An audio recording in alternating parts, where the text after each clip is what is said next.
Selamat datang di Beetle Channel, semoga kita bahagia. Jangan lupa subscribe, like, komen dan share agar channel ini semakin berkembang. Terima kasih. Novel jenius luar biasa. Bab 963 ekspor teknologi ke Rusia. Tidak, kami akan mendirikan pabrik di Rusia untuk memproduksi off-road kami, dan akan menggunakan merek Oriental Deer untuk pasar luar negeri kami. Oriental Deer telah menjadi submerek perusahaan mesin kota Bing, dan tahun ini, Songjiang, Off-Roads China, akan diganti namanya menjadi Oriental Deer. Mendirikan pabrik di Rusia. Saya pikir kami berencana untuk mendirikan pabrik di AS tahun ini. Li Mingde bingung, karena Feng Yu tidak mengatakan apa-apa tentang ini. Mereka masih memiliki subsidi ekspor untuk tahun ini. Pabrik di Rusia akan menjadi usaha patungan dengan mobil beruang kutub Moskow untuk memproduksi rusa Oriental kami. Kerja sama ini mirip dengan joint venture Audi dan SAIC di tahun-tahun awal. Saya telah berdiskusi dengan pihak lain, dan kami akan menyediakan teknologi, sebagian modal dan beberapa ahli, untuk 49% saham perusahaan. Rahang Li Mingde jatuh. Apa yang sedang terjadi? Kami adalah yang menyediakan teknologi dan ahli. Meski Oriental Deer laris manis di Rusia dan Eropa Timur, yaitu Rusia. Rusia memiliki beberapa teknologi tercanggih di dunia. Bagaimana mungkin kita yang mengirim orang untuk mengajar mereka? Li Mingde tidak tahu bahwa mobil Volga mengalami penurunan dan baru mulai meningkat pada tahun-tahun sebelum kelahiran kembali Feng Yu. Sebelum penjualan Volga mulai meningkat, mereka masih memproduksi model berusia puluhan tahun. Selama ini, Volga tidak pernah melihat mobil penumpang kecil. Rusia mungkin salah satu negara industri paling berpengaruh. Namun, di sepanjang jalan, sebagian besar kendaraan adalah merek luar negeri. Merek mobil domestik mereka hanya memiliki sedikit lebih dari 5% pangsa pasar. Volga bisa hidup kembali karena Putin berkuasa dan mengubah kebijakan. Tetapi pertumbuhan mereka hanya terbatas di Rusia. Selama era Uni Soviet, mobil Rusia terkenal di dunia, dan terkenal dengan daya tahannya. Manajer Feng, apakah Anda bercanda dengan saya? Tidak bisakah mereka mengembangkan teknologi itu sendiri? Dengan kemampuan industri mereka, itu seharusnya mudah. Li Mingde tergagap. Ya, Rusia dapat mengembangkan teknologi ini dengan mudah, tetapi mereka lebih condong ke industri berat, dan tidak pernah berubah. Jika tidak, mengapa mereka mengimpor mobil dari kami? Tentu saja, nilai teknologi yang digunakan di Oriental Deer tidak akan tinggi. Namun, ini masih merupakan ekspor teknologi mobil pertama China. Wajah Li Mingde memerah karena kegembiraan. Oriental Deer dari Bing City Machinery Company akan menjadi ekspor teknologi pertama China.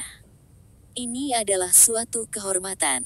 Dibandingkan dengan pabrikan mobil yang mengimpor teknologi dari perusahaan luar negeri, ini beberapa tingkat lebih tinggi. Mari kita lihat siapa yang berani menjadi sombong di depan saya di masa depan. Jika Anda semua mampu, kembangkan kendaraan yang bagus, dan ekspor teknologinya. Apa yang bisa dibanggakan dari kalian semua tidak bisa mencapai ini.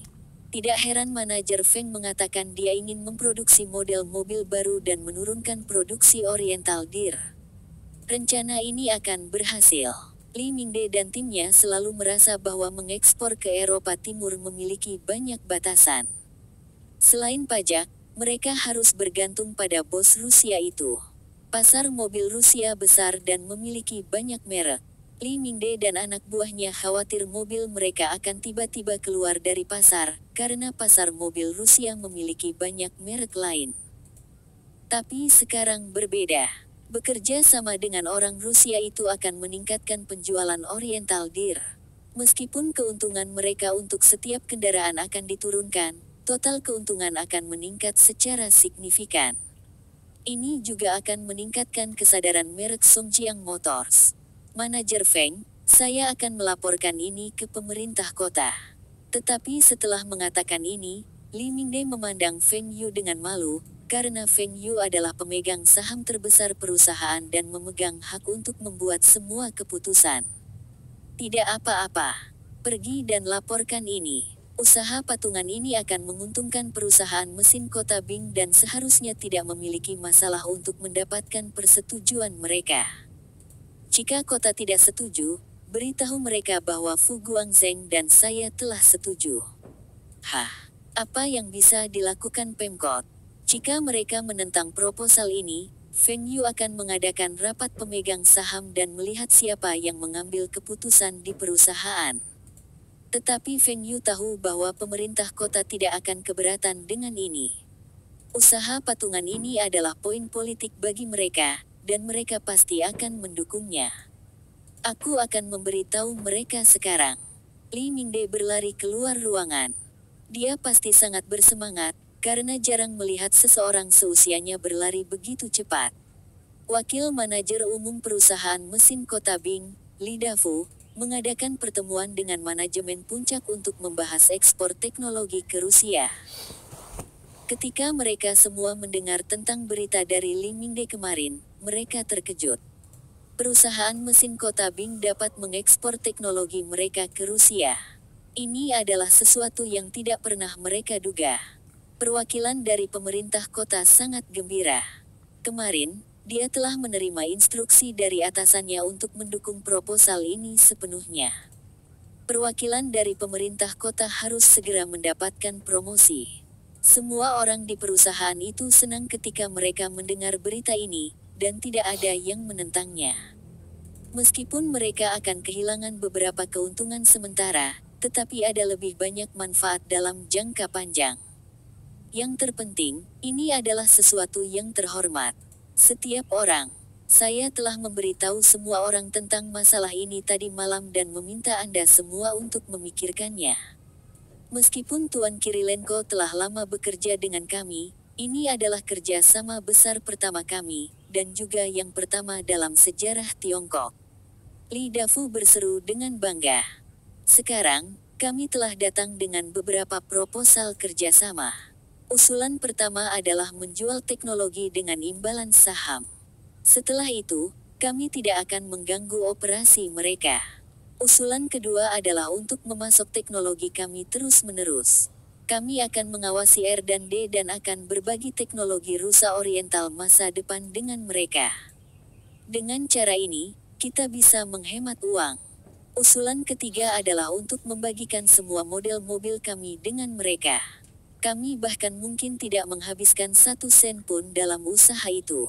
Anda semua harus tahu tentang proposal ini kemarin, dan mari kita pilih proposal yang paling cocok sekarang.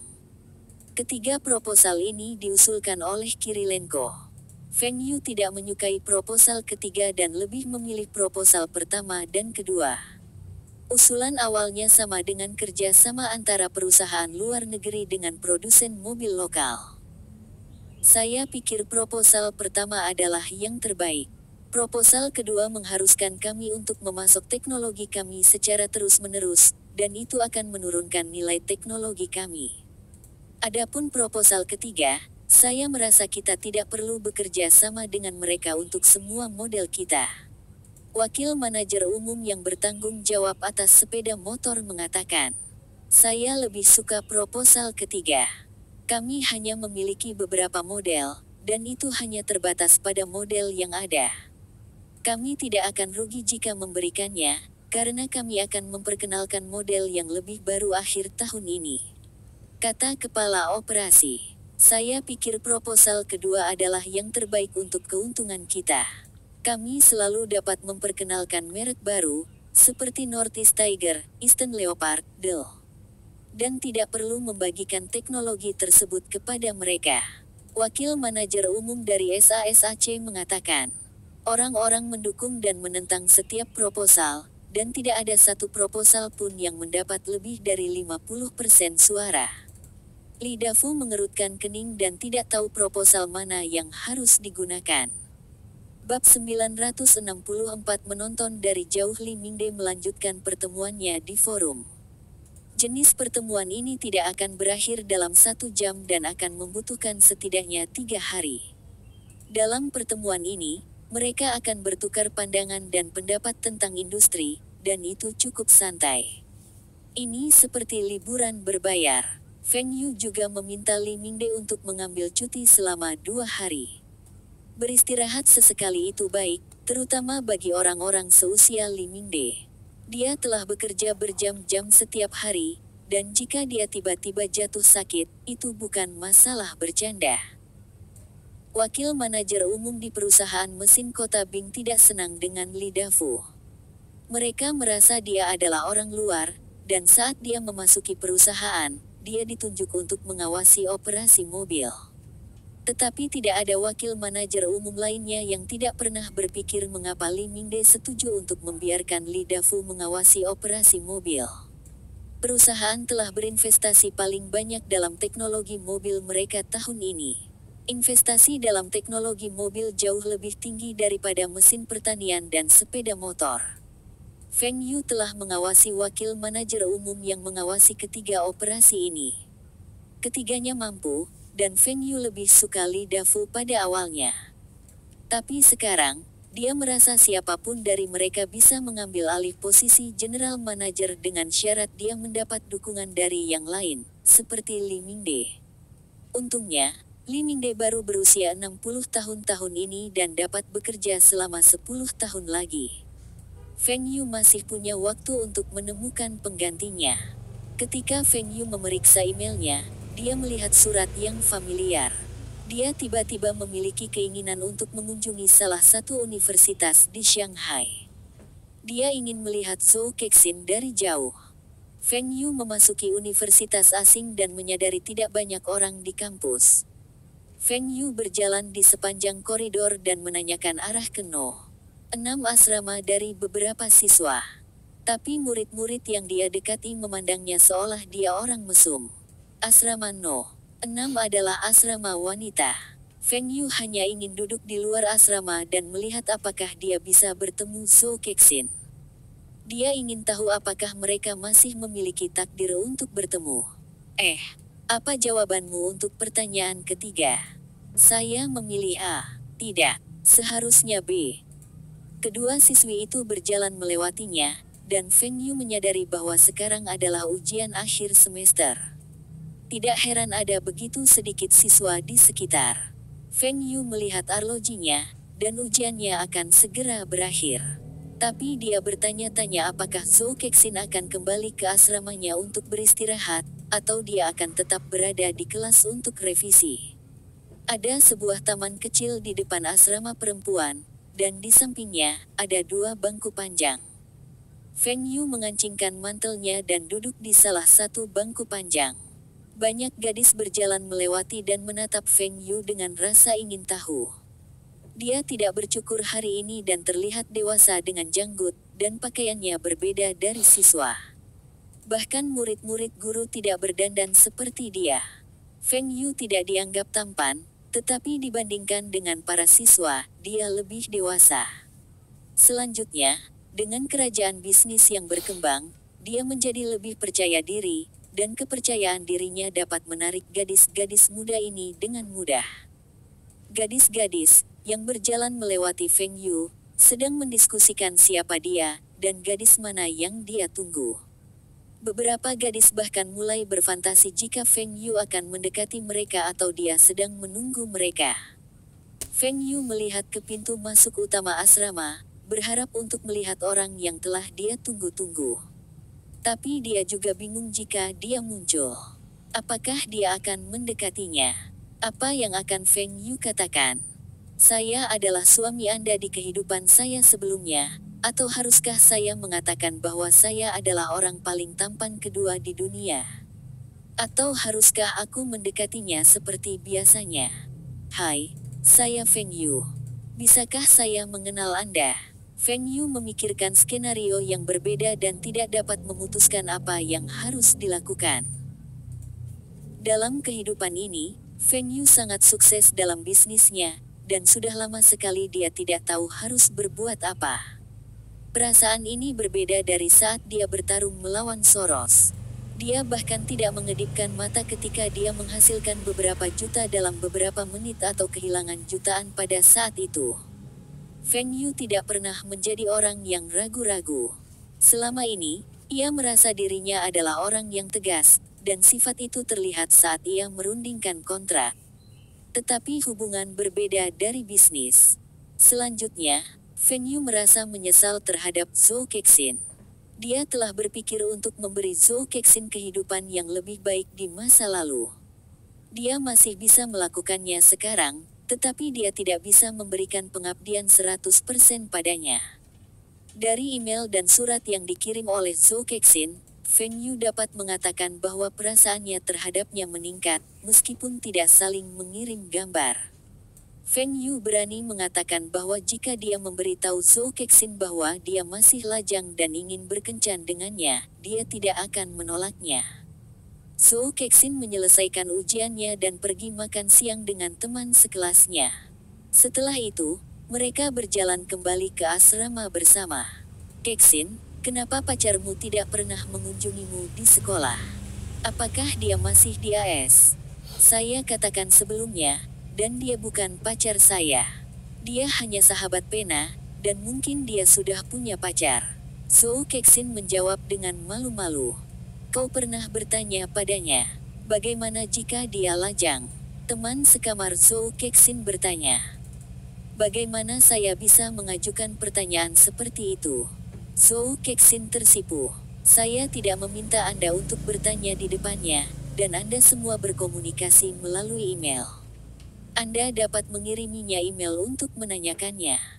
Jika dia punya pacar, Anda bisa menyerah dan memperlakukannya seperti sahabat pena biasa. Juga, kalian berdua tidak dianggap sebagai sahabat pena sekarang. Dia pasti idiot jika dia masih tidak bisa merasakan perasaanmu. Kami masih memiliki ujian di sore hari. Bisakah kamu fokus pada pelajaran kami dulu? Zhou Kexin menjawab tanpa daya. Aku mengatakan ini untuk kebaikanmu. Teman sekamar Zhou Kexin memberinya jawaban klasik. Baik, aku tahu kamu mengatakan ini karena kamu peduli padaku. Tapi kita masih ada ujian di sore hari. Kami harus tidur siang ketika kami kembali, atau kami mungkin merasa mengantuk selama ujian, dan mempengaruhi kinerja kami. Kexin, lihat ke sana. Seorang pria tampan sedang duduk di bangku menatap kita. Teman sekamar Zhou Kexin mendorong Zhou Kexin dengan ringan. Zhou Kexin melihat ke arah bangku, dan matanya bertemu dengan pria itu. Dia punya perasaan bahwa pria ini sepertinya mengenalnya, dan dia merasa dia adalah seseorang yang akrab. Orang ini persis bagaimana Zhou Kexin membayangkan orang paling tampan kedua di dunia di dalam hatinya. Zhou Kexin menertawakan dirinya sendiri di dalam hatinya. Apa yang kamu pikirkan? Jika orang paling tampan kedua di dunia datang mengunjunginya, dia harus memberitahunya. Pasti apa yang dikatakan teman sekamarnya yang memengaruhinya.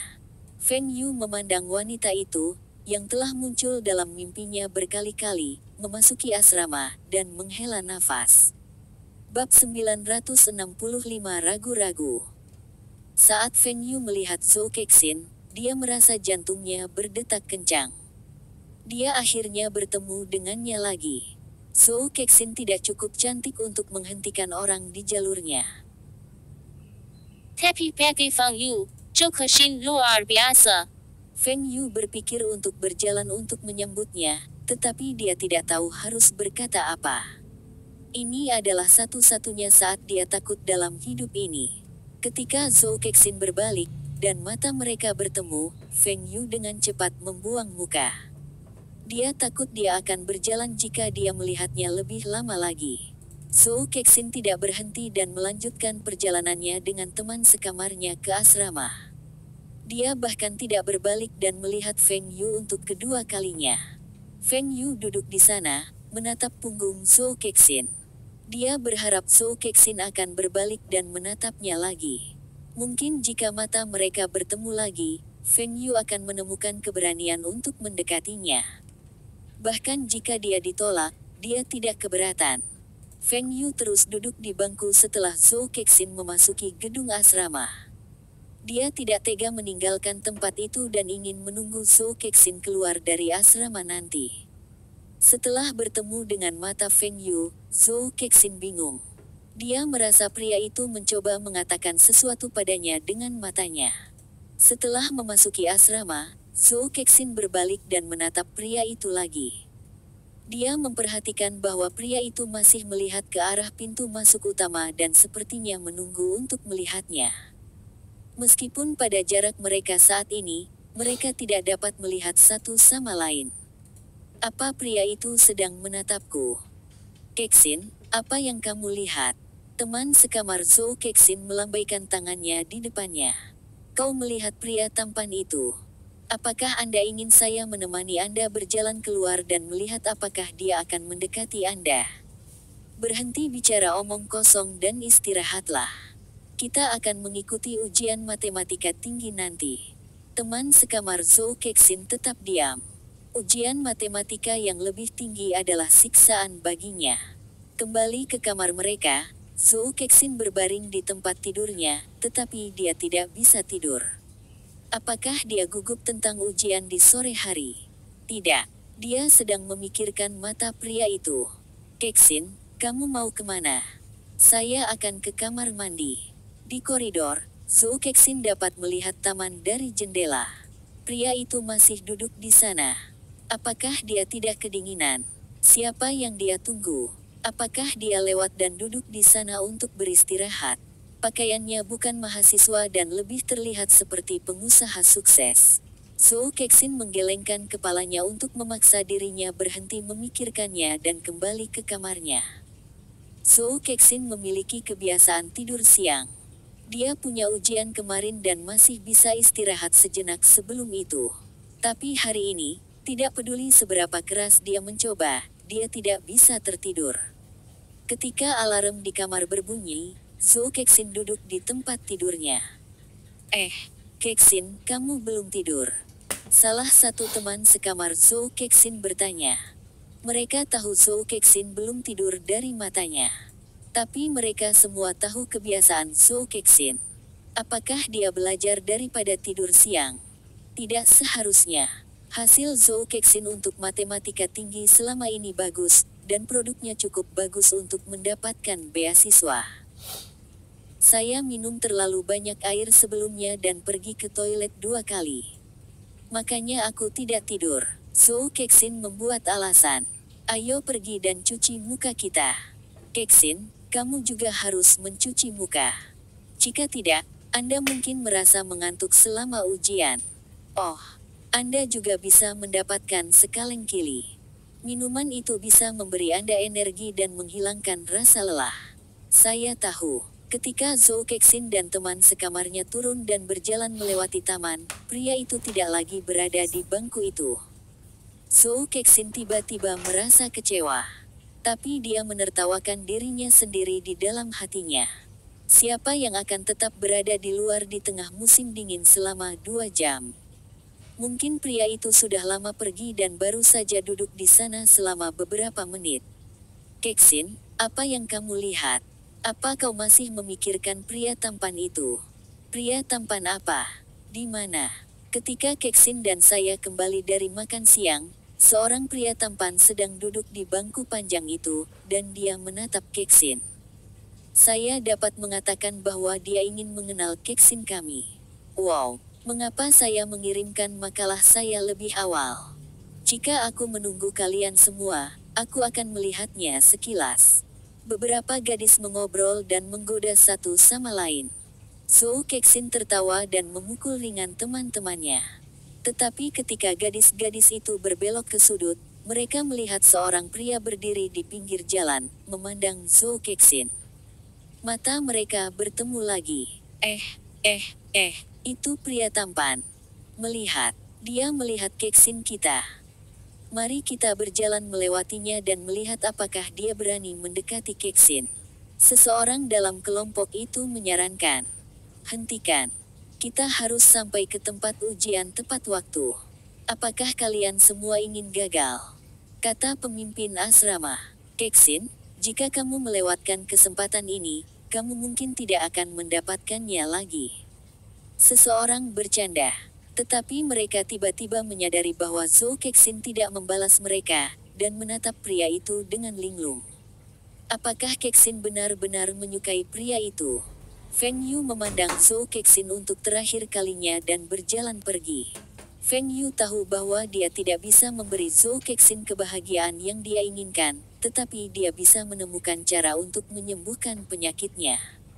Dia akan membiarkan Zhou Kexin tidak menyesal dalam hidup ini. Tentu saja, jika Zhou Kexin bersedia bersamanya, itu akan sangat bagus. Feng Yu yang serakah juga ingin memiliki dua wanita dalam kehidupan ini, tetapi dia tidak tahu apakah ini mungkin. Feng Yu tidak tahu bagaimana memberitahu Zhou Kexin. Dia tidak bisa berjalan ke arahnya dan berkata, "Hai, Anda harus pergi dan memeriksakan diri di rumah sakit. Anda memiliki masalah infertilitas dan harus menjalani perawatan sedini mungkin. Saya akan keliru sebagai hooligan dan ditangkap." Tapi Feng Yu tidak bisa membuat alasan untuk membuat Zhou Kexin pergi untuk pemeriksaan dan perawatan untuk kondisi medis ini. Di era ini, sangat sedikit gadis yang akan melakukan pemeriksaan seperti itu. Selanjutnya, identitas Feng Yu adalah sahabat pena Zhou Kexin. Bagaimana sahabat pena tahu tentang kondisi medisnya dan membujuknya untuk pemeriksaan seperti itu? Jika ada yang bisa membantu Feng Yu menemukan ide, dia bersedia memberi orang itu 1 juta, 10 juta, dan bahkan 100 juta. Feng Yu sudah menghubungi 2 dokter wanita terkenal di AS dan tahu dia bisa membayar dan membawa mereka ke Shanghai untuk merawat Zhou Kexin. Feng Yu telah mempersiapkan segalanya tetapi tidak memberitahu Zhou Kexin tentang kondisinya. "Kexin, dia akan pergi. Apa hubungannya denganku? Cepat, atau kita akan terlambat." Zhou Kexin tiba-tiba merasa kecewa. Teman sekamar Zhou Kexin saling memandang dan diam. Mereka memutuskan mereka harus menanyai Zhou Kexin setelah ujian. Keduanya pasti memiliki sesuatu yang terjadi. Bersambung, terima kasih telah menyaksikan dan mendukung channel ini.